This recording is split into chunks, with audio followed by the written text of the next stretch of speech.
lunch and nobody showed up. Do you know where they are? Well, I've been meaning to talk to you about your cooking. I'm joking. Yeah. Have you looked in Big Bird's No, nest? I Well, haven't. let's go. Okay.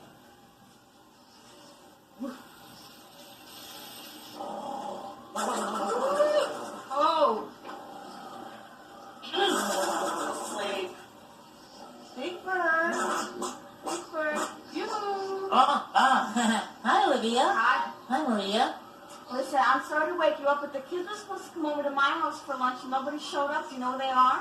Oh, gee, they were here when I guess I dozed off. Oh. Well, why don't you ask Zero? He's in the igloo. Good idea.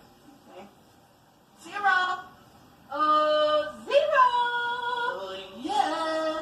Are the children in there? No, there's nobody in here but us penguins. What's that?